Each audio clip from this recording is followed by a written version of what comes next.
Just in, Alden drops a new teaser mga kasembreros ng Love Sharga. Ang ganda nito.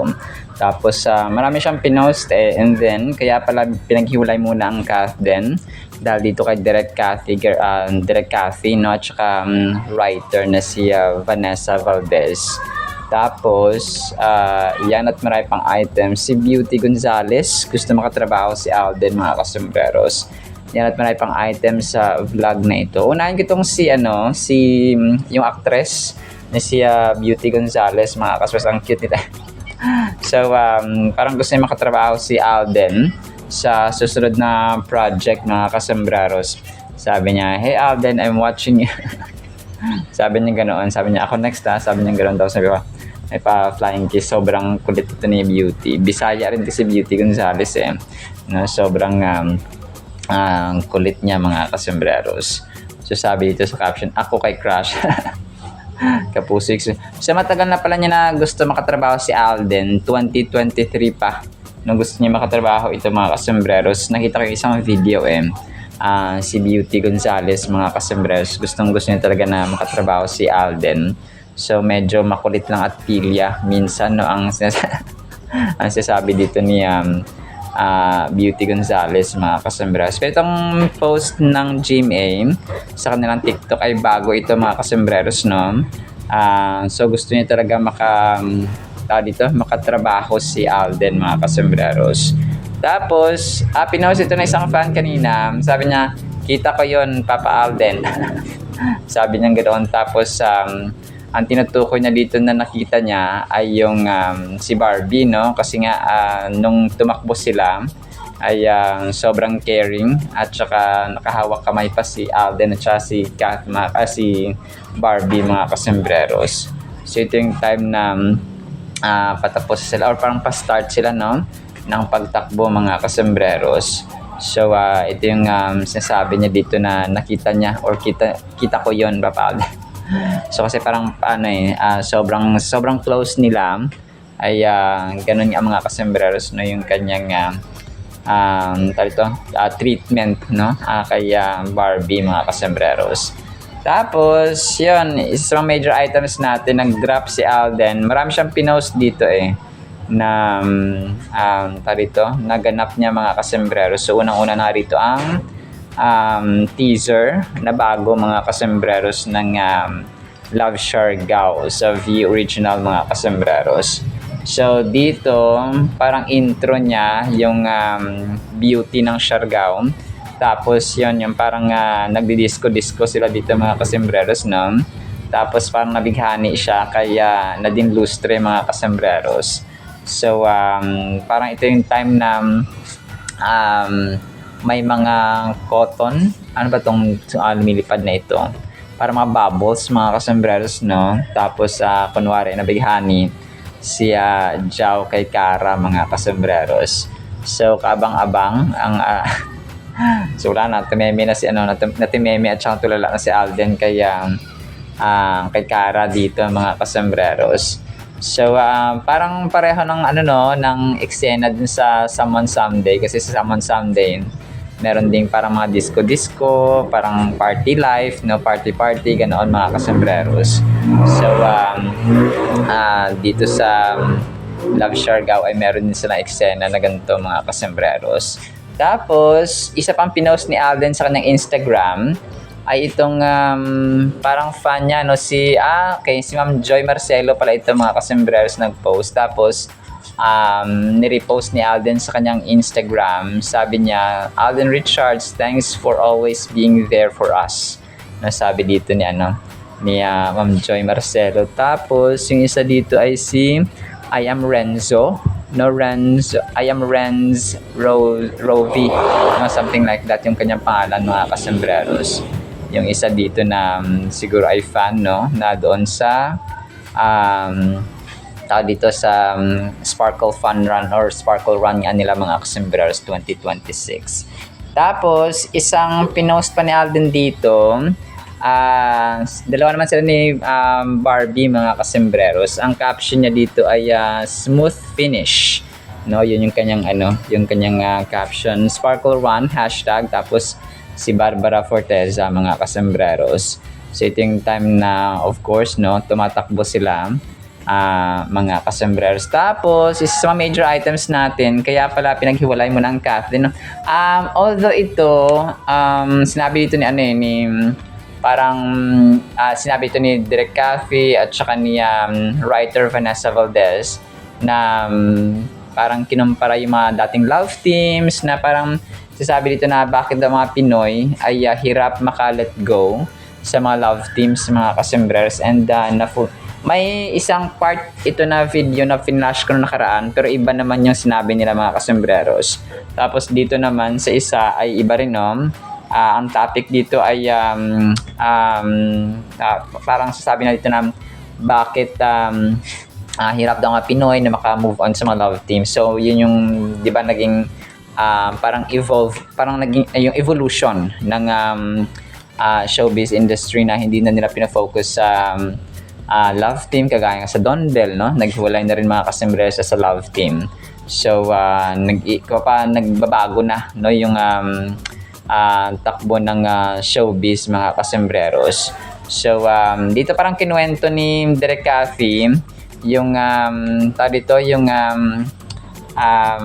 struggle na kunwari ang isang ang makaka-eksena niya or yung mga actor and actress niya ay totoong magjowa sa totoong buhay at hindi totoong magjowa mga kasembreros. So parang ganoon siya. Parang mas gusto ni Direk Cathy na yung kanyang actor and actress or yung mga i-handle niya ng mga lead actors mga kasembreros ay hindi romantically attached sa totoong buhay. So parang ganoon yung kanyang parang gusto niya parang mas hirap pa siya na i-handle mga kasembreros yung totoong magjowa no sa totoong buhay mga kasembreros kasi kunwari nag-away sila tapos gagawa ng eksena na dapat masaya or dapat ganon. So parang iba no, parang mahirapan siyang i-handle yung mga ganoon mga kasembreros. So yung pinaka-ideal sa kanya ay pinaka-ideal na gusto niyang i-handle mga kasembreros ay hindi siya romantically or walang romantic attachment or involvement sa personal life nila mga kasembreros ng actors niya para mas madali niyang ma-handle mga kasembreros. So kagaya ng Kathleen no. So dito ko na-realize na since hindi na uso yung ngayon, parang ilan na lang ba yung parang tandem talaga sa showbiz ngayon, Franceth, James Fiang. So yan na lang yung parang yung parang siguro darating talaga ang panahon na paghihiwalayin din sila mga kasi Don Bell, di ba? Talagang humahatak sila sa Joshua and Julia Barreto. So parang yun na yung ginagawa ngayon ng alam ko yung James Fiang paghiwalayin din yan. Ang Franceth, Allen Ansay, Sofia Pablo, so si Mika. Basta parang parang jump na lang sa iba't ibang partner mga kasus. Parang which is definitely effective para yung mga tao din hindi masyadong masaktan no kapag hindi sila nagkaturian sa nagkaturian sa totoong buhay mga kasembreros. So yun din yung point dito ni Ma'am Vanessa Valdez. Si Ma'am Vanessa Valdez, isa sa mga writers yata ng Elena 1944 mga kasembreros or sina Carmi Raimundo, Patrick Valencia na mga kasembreros. So yun, mamaya play ko itong gusto niyo pong pakinggan mga kasembreros no, for your reference lang. Tapos ang dito ang Hello Love Again tsaka ang Kathleen mga kasembreros na feature din no, ng isang parang hindi ko lang kung AI generated siya na pinost mga kasembreros pero na feature dito ang Hello Love Again na highest grossing Filipino films sa Philippine showbiz mga kasembreros. So na-feature din dito sila individually no. Si Kath na may more than 5.6 billion na amount mga kasembreros. Tapos nandito na-feature ang Itbulaga no, the longest running variety show sa Pilipinas mga kasembreros. Grabe no, almost 47 years na. Tapos ABS-CBN, the longest broadcast no, longest running Filipino language evening news broadcast. No? 39 years old na yung TV Patrol. Sa music naman, si Sarah Geronimo, the highest grossing local concert is Sarah Geronimo, mga kasambreros. So, 2018. Tapos, tawag dito, yung Ben and Ben din po na na-feature dito. Tapos si Moira. So, yun. So, mamaya, pa-play ko rin ito kung gusto niyo pong pakinggan. Kung gusto niyo lang po no, na pakinggan, of course, mga kasambreros. Tapos, may isa rin dito na na-feature si Alden. Ito naman po ay video or picture niya na pinost ni Gala ni Ka-Photo. Ito ay sa Facebook naman niya, mga kasambreros, dun sa Sparkle Run niya. Parang siguro siya photographer by profession, mga kasambreros. Videographer, photographer, mga kasambreros, no? Si Gala ni Ka-Photo. So, pinost ito ng pinost niya ito, tapos nirepost din po ng admin, mga kasambreros. So, talagang talaga nakakatuwa. Tapos, so, mamaya na, no? So, baka malate ko ito pa-post, mga kasambreros. So, final dance battle round na ng Stars on the Floor, mga kasambreros. So, abangan natin no, ang resulta. Ako pa yung nag-voice over ng 5:50 or past 5 p.m. mga kasambreros. So, abangan natin kung sino ang mananalo, no? Na dito na duo sa season na ito, na season 2 ng Dance on the Floor, Stars on the Floor, mga kasambreros.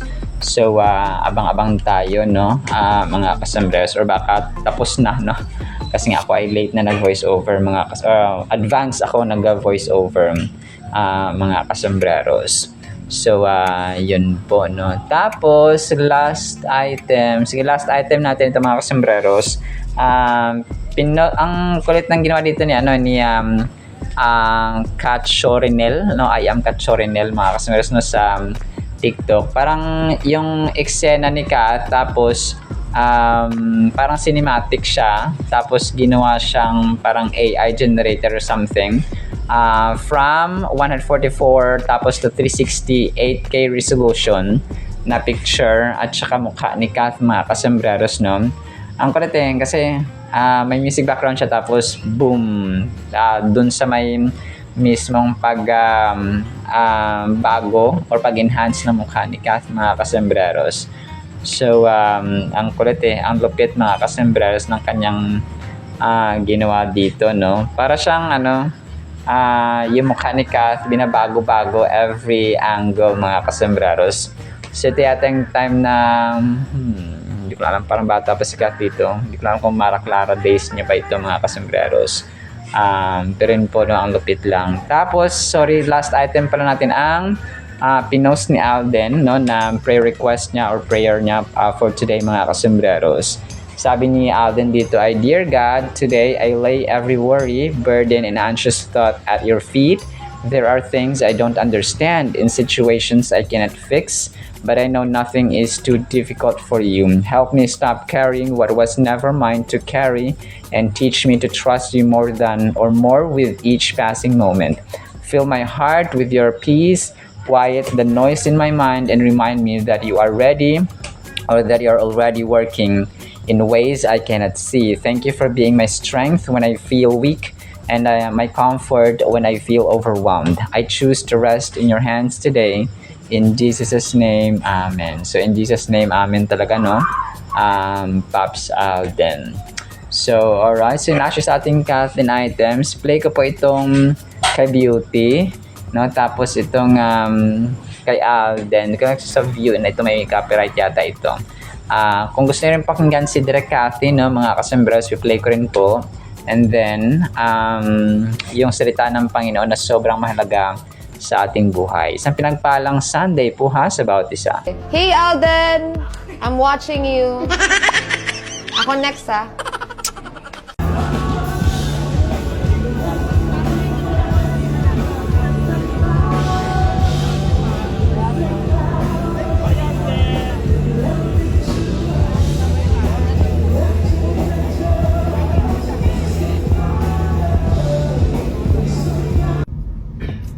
feeling ko hindi kailangan love team kayo para makagawa kayo ng pelikula together.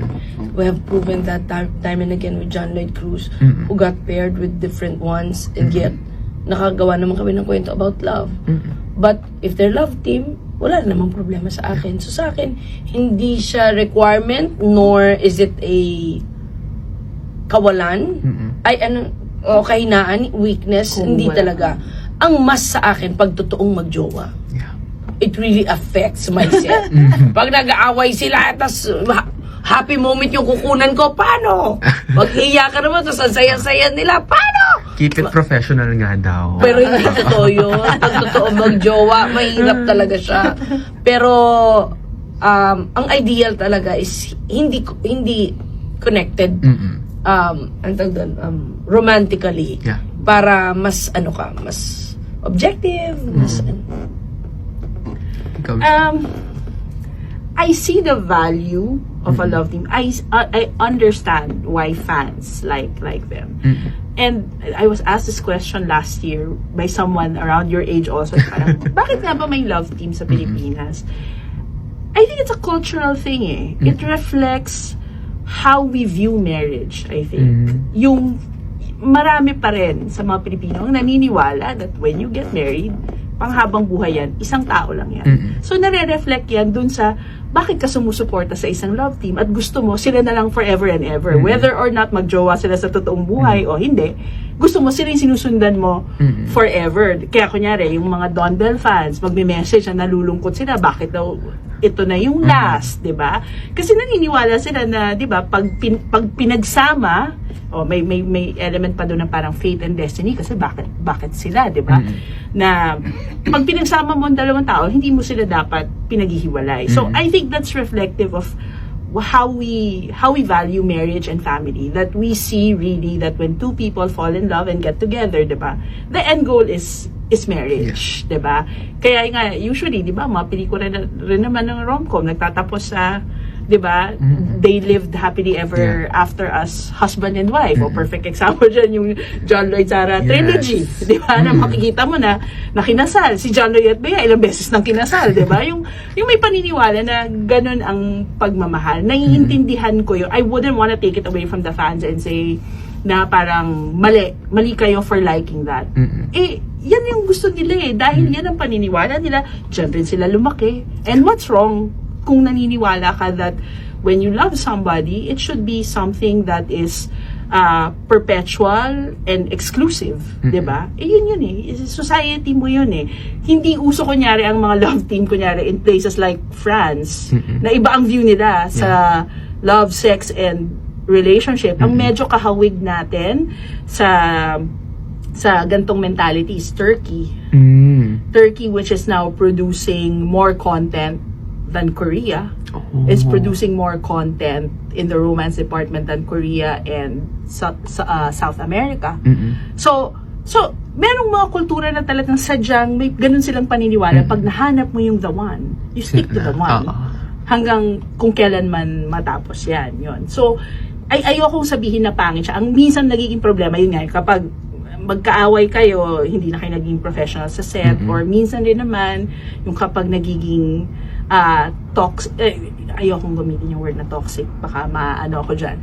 Minsan lang kasi umaabot sa point dahil para social na yung relationship ng fans sa mga artista, minsan hindi nakakatulong kapag sobra mong dinidemand na ito lang, wala nang space for growth yung dalawang artista mo, lalo na pag hindi magjowa at gusto talagang mag-grow at gumawa ng ibang bagay, yung dinidemand mo ganito lang.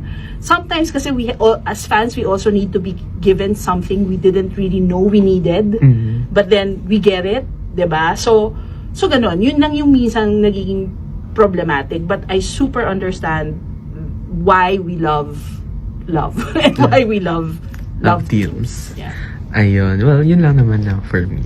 Yeah. Sobrang relatable at relevant ng ating Word of God, mga kasembreros. Ang title natin ay Nagpapayaman si Lord. O, sinong gusto nang maging mayaman dyan? Taas-taas ang kamay. Proverbs chapter 10 verse 22.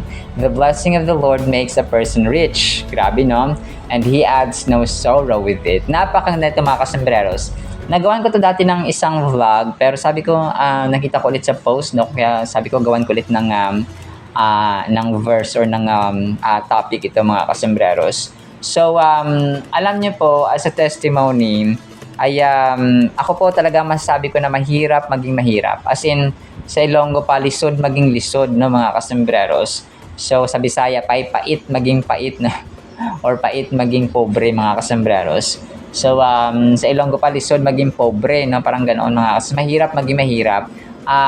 Na kung saan ay kunwari magkasakit yung isang pamilya tapos lahat kayo walang-wala, parang wala kayong option kundi ang manghiram, mangutang mga kasembreros. So which is definitely ako po ay talaga nagsisikap, no, hindi lang para sa akin sarili kundi para sa aking pamilya at para sa aking mga relatives, mga kasembreros na nangangailangan din po, no, and especially yung pagtulong talaga, no, na kalooban ng Diyos mga kasembreros tayo po ay maging cheerful giver. So kung kaya hindi po masama maging mayaman ha, alisin po natin yung mindset na masama yung pagiging mayaman mga kasembreros. In fact, no, si Lord Himself ay gustong-gusto na yumaman tayo. Hindi lang sa material na bagay, hindi lang sa pera of course, but of course sa pagmamahal, sa kapayapaan, sa pagpapababa ng loob, no, yung pagiging mabait, pagiging mapagbigay, pagiging mapagpatawad, no, at pagiging humble and so on mga kasembreros. So yun kasi ang tao inisip nila na kung mayaman ka ay masama ka, no, sa lipunan mga kasuswal. Hindi naman natin sila masisisi din kasi siguro nagtiyaga din sila, nagsipag din sila mga kasembreros at inalaw ng Diyos yung blessings ba kasi sabi dito the blessing of the Lord makes a person rich, no, and He adds no sorrow within.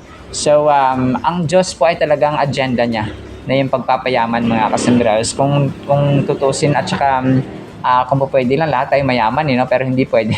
Kailangan may mahirap mga kasembreros para matest yung puso ng mga mayaman na maging maawain mga kasembreros. So, siguro hindi natin alam yung isa sa mga purposes kung bakit may mahihirap, no? May mapulube, may mga dukha mga kasembreros. So, alam niyo pa, isa sa mga purposes nila ay para kaawaan natin sila. Ang isang tao kasi, kapag mahina yung patience, ilalagay siya ni Lord sa isang lugar na matitest yung kanyang patience. Okay? Tapos, kung ikaw naman ay hindi maawain, ilalagay ka ni Lord sa mga situations na kagaya nga nito, nung bibigay siya ng mga pulubi sa harapan mo, for example, para maging maawain ka. No? May mga taong mahina sa pagpapatawad. So, iti-test siya ngayon ng Panginoon or kung bibigyan siya ng situation na susubukan din, no, yung kanyang pagiging forgiving or yung pagpapatawad mga kasembreros. So, in all different circumstances, in all different ways mga kasembreros, and only God knows how to do that mga kasembreros. So, ganun po. So, kung tayo pa ay nakakita ng mapulubi, so, ibig sabihin, pinapractice or din-develop ni Lord yung ating pagiging mawain or merciful mga kasembreros at yung kindness, no, matitest of course yung kindness natin sa mga pulubi na nakita natin mga kasembreros because yun siya, no, kumbaga parang ilalagay ka ni Lord sa isang situation na matitest niya, no, yung matitest mo at saka mai-stretch at ma-exercise mo ba na ma-ensayo mo yung character na pagiging mapagbigay mga kasembreros. So, yun nga, may mayaman ka. So, kung mayaman ka, dapat may maawain ka sa kapwa-tao. So, hindi yung mayaman ka tapos nandadown ka pa ng kapwa mo tao na kahit nadukha na nga, no, at saka alipin siya mga kasembreros or mga, alam mo yung mga mapa-ordinaryong tao sa mundo, sa sosyedad mga kasus, tapos nilalamangan mo pa. So, yun siya, no, talagang relate dito yung talaga mga opisyal ng gobyerno ng mga kawatan, ng mga magnanakaw mga kasembreros. So mayaman na nga sila, gusto pa nila magkamal ng maraming pera mga kasembreros na hindi nila alam ay nilanakawan nila yung mga ultimo at saka ordinaryong Pilipino mga kasembreros. So yun po, no. Pero ang Diyos natin talaga, part ng kanyang agenda ay siya yung source ng kayamanan at ng lahat ng wealth ng mga kasembreros sa mundong ito. How much more na hindi na tayo gustong pagyamanin mga kasembreros. So, kumbaga pa, yung tao kasi ay pinapayaman ni Lord according sa kanyang ugali din, according sa kanyang pananampalataya, according sa kanyang puso mga kasembreros. So, kunwari, madamot ka, tapos hindi ka pagyamanin ni Lord kasi nga madamot ka mga kasmers. Baka sabihin ni Lord na, kung bibigyan ko to ng marami, maging sakim pa to. Mas magiging gahaman pa to, so hindi ko siya bibigyan. So may mga times naman na inaalaw ng Diyos, pero may mga times na hindi inaalaw ng Diyos mga kasembreros sa ating buhay na mangyari. So, pero yun, no? Either way or either situation, mayaman ka man o hindi, we should worship and thank God mga kasembreros. So, ganoon po siya. In this proverb, Solomon is differentiating the wealth that comes from the blessing of God from the wealth that comes from all other sources. So, ganun siya. So, dalawa kasi ang comparison dito mga kasembreros. So, yung kayamanan na pinaghirapan mo at saka blessing ng Panginoon mga kasembreros, or sa mga tao naman na limaman ng hindi nila pinagpaguran or sa masama nila ginamit or kinuha mga kasembreros. So, wealth can be accessed by many roads, but only one of those roads is smooth. The blessing of God can bring wealth, and when it does, God doesn't add any sorrow to it. So, grabe no? Kapag ang Diyos pala nagbigay sa atin, walang ano yun, hindi niya dinadagdagan ng sorrow or ng pighati or ng alam mo yun, anything na will make us bad mga customers or will make us unhappy. So, kasi blessing na ni Lord yun, ibig sabihin, ay binigyan niya sa atin yun mga customers at saka kalooban niya talaga na tayo po ay magkaroon nun mga customers. Therefore, magiging source natin ng happiness yun mga customers, and also glorifying and thanking Him mga customers. The wording is intentional because sorrow accompanies everything in this life. Moses alluded to the inevitability of sorrow in his psalm when he wrote, "The days of our years are 80 years and 10, and if by any reason of strength they be 80 years, yet is their strength labor in sorrow." So that's Psalms chapter 90 verse 10 mga kasembreros. So yun siya no. So ginamit ang sorrow sa maraming paraan mga kasembreros. So parati natin isipin, as I've mentioned earlier, na ang kayamanan po ay indication po siya, no, may indication ng blessing ng Panginoon. So wealth can be an indication of the blessing of God, and it can be an indication of the curse of God. So dalawa. So grabe no, dalawa pala mga kasembreros ang meaning niya or ang kanyang indication. So kasi di ba yung mga taong kunwari mga sila, mga gahaman, mga magnanakaw, no? So kung hindi nila naiisip na ano rin pala yun, no? Parang curse or sumpa rin pala kapag hindi nila gamit ng maayos mga kasembreros yung kanilang kayamanan na binigay ng Diyos. Kasi tama no, maraming mga government officials, mayaman na sila pero nagpapayaman pa rin mga kasembreros. Kung they are dissatisfied, no? Kung wala silang kabusugan mga kasembreros. Sa Bisaya, wala silang katagbawan, wala silang kakontentuhan mga kasembreros, no? Na ang dami na nga ng milyones, nagkakamkam pa sila ng mga milyones at kabilyones mga kasembreros. So, ganun po yung ibig sabihin dito. So, hindi nila alam na may judgment after life mga kasembreros. We see someone winning the lottery as winning the favor of heaven, when in reality, it is almost always indicative of earning the disfavor of heaven. So, ito, marami ang nalilinlang dito na kapag nanalo ka daw sa loto, kapag nanalo ka sa mga sweatres na yan, sa mga last two na yan, so akala nila ay ano yan, parang regalo ng heaven. Which in fact, no, sabi dito, no, disfavor. Ibig sabihin, curse yan ng Panginoon mga kasembreros. So kung kaya, marami akong taong kilala na, sige, sila ng sa loto mga kasembreros. Pero hindi naman sila masenso, no? Tsaka may mga disasters pa na dumarating sa kanilang buhay. So, yun nga, no? Parang indication talaga siya na hindi po yun kalugod-lugod sa harapan ng Panginoon mga kasembreros. So, at saka never siya maging kalugod-lugod kasi hindi mo pinaghirapan eh. No? Kung mapasugal yun mga kasembreros, yun po yung yun po yung totoo doon mga kasembreros na ang pagtataya sa loto, sa gambling, no? Dati huweteng, no? Mga kasembreros ay ano po yun, mapasumpa mula sa langit mga kasembreros. So kaya wag natin isipin na nalo ko sa loto, thank you Lord. thank you dear God. So parang ganoon mga kasembreros. So hindi po siya kalugod-lugod sa harapan ng Panginoon. Someone plays the lottery because they want to get the rich quick, no?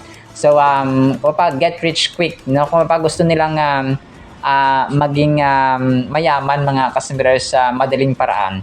So, not knowing na yun pala ay sumpa mula sa langit or sa kay Lord mga kasombreros. So, kung kaya it's really, really important na nagbabasa talaga tayo ng salita ng Panginoon mga kaso sa Biblia so that magiging knowledgeable tayo. No, kung anong tama, ano ang mali mga kasombreros. And, of course, when we pray for wisdom, for right direction mga kasombreros sa Panginoon, ay diringgin niya tayo because faithful tayo at saka talagang sumusunod sa kanyang tayo sa kanyang utos mga kaso sa Biblia. So we are not perfect, yes, given na yon.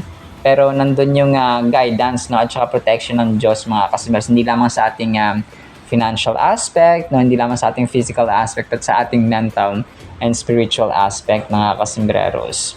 Alright, salamat sa ating Word of God ha. No, pagpalain po tayo ng pag-ibig, pananampalataya, pag-asa, and kayamanan na nagmula sa blessing ng Panginoon mga kasombreros. In the mighty, holy, sweet, magnificent name of the Lord Jesus Christ, we pray with the communion of the Holy Spirit of the living God. And everyone said, Amen and Amen. See you sa next segment mga kasombreros, and paalam po. I love you all.